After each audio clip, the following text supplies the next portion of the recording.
നമ്മൾ ഇന്ന് ഉണ്ടാക്കുന്നത് അമരയ്ക്ക മസാലയാണ്. അതിനായിട്ട് നമ്മളിപ്പോൾ 150 ഗ്രാം അമരയ്ക്കയാണ് എടുത്തു വെച്ചിരിക്കുന്നത്. നമ്മൾ ഇതിനായിട്ട് 2 സവാള ഈ ഒരു അളവിന് കട്ട് ചെയ്ത് വെച്ചിട്ടുണ്ട്.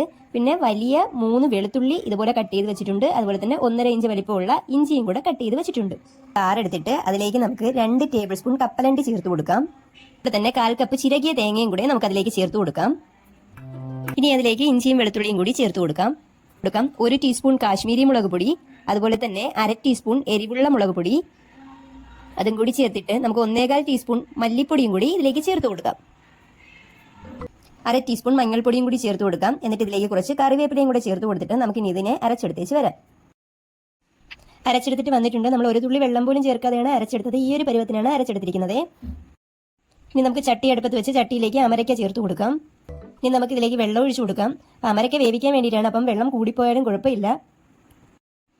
ഈ ഒരു സമയം തന്നെ നമുക്ക് ഇതിലേക്ക് ഉപ്പും കൂടി ചേർത്ത് കൊടുക്കാം. നമുക്ക് അടപ്പ് തുറന്ന് നോക്കാം. നമ്മുടെ അമരയ്ക്കയെല്ലാം നല്ലപോലെ വെന്ത് നല്ല സോഫ്റ്റായി വന്നിട്ടുണ്ട്. അപ്പോൾ ഇനി നമുക്ക് ഈ തീ ഓഫ് ചെയ്ത് കൊടുത്തിട്ട് ഇതിന്റെ വെള്ളം കളഞ്ഞെടുക്കണം. ഇനി ചട്ടി അടുപ്പത്ത് വെച്ച് ചട്ടി ചൂടാകുമ്പോഴേക്കും നമുക്കതിലേക്ക് വെളിച്ചെണ്ണ ഒഴിച്ചു കൊടുക്കാം. നമുക്കതിലേക്ക് ഒരു 1/4 ടീസ്പൂൺ ഉലുവയും കൂടി ചേർത്ത് കൊടുക്കാം. കൂടെ തന്നെ നമുക്ക് ഒരു 1/2 ടീസ്പൂൺ ജീരകവും കൂടി ചേർത്ത് കൊടുക്കാം. എന്നിട്ട് നമുക്ക് അതിലേക്ക് അരിഞ്ഞു വെച്ചിരിക്കുന്ന സവാളയും കൂടി ആഡ് ചെയ്ത് കൊടുക്കാം. സവാളയും കൂടെ ചേർത്തിട്ട് നല്ലപോലെ വഴറ്റിയെടുക്കണം. കുറച്ച് കറിവേപ്പിലയും കൂടെ ചേർത്ത് കൊടുത്തിട്ട് വീണ്ടും നമുക്ക് വഴറ്റി കൊടുക്കാം. നമ്മുടെ ഉള്ളി നല്ലപോലെ വഴന്ന് കിട്ടിയിട്ടുണ്ട്. ഈ ഒരു സമയം നമ്മൾ 2 തക്കാളി അരച്ച് വെച്ചിരിക്കുവാണ്. അതിനെ നമുക്ക് ഇതിലേക്ക് ചേർത്ത് കൊടുക്കാം. അതും കൂടി ചേർത്തിട്ട് നല്ലപോലെ വീണ്ടും മിക്സ് ചെയ്ത് കൊടുക്കുക.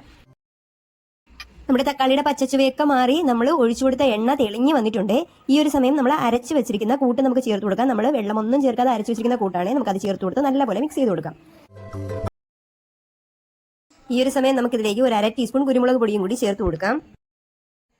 ഒരു 1/2 ടീസ്പൂൺ ഗരം മസാലയും കൂടി ചേർത്ത് കൊടുത്തിട്ട് നല്ലപോലെ മിക്സ് ചെയ്ത് കൊടുക്കാം. ഇതിലേക്ക് വെള്ളം ഒഴിച്ചു കൊടുക്കാം. നമ്മളിപ്പോൾ ഒരു 2 കപ്പ് വെള്ളമാണ് ഒഴിക്കുന്നത്. വെള്ളവും കൂടെ ഒഴിച്ചിട്ട് നല്ലപോലെ മിക്സ് ചെയ്ത് കൊടുക്കണം. കൂട്ടിന് ആവശ്യമുള്ള അത്രയും ഉപ്പ് ചേർത്ത് കൊടുക്കാം. നമ്മുടെ കറിയെല്ലാം നല്ലപോലെ തിളച്ച് വന്നിട്ടുണ്ട്. നമുക്ക് ഈ ഒരു സമയത്ത് അടപ്പ് മാറ്റിയിട്ട് നല്ലപോലെ എല്ലാം കൂടി ചേർത്തൊന്ന് മിക്സ് ചെയ്ത് കൊടുക്കാം.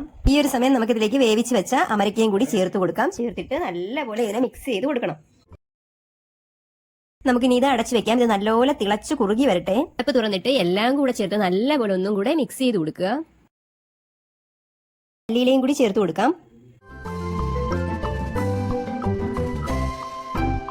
കൊടുത്തിട്ട് ഒന്ന് മിക്സ് ചെയ്ത് കൊടുക്കുക.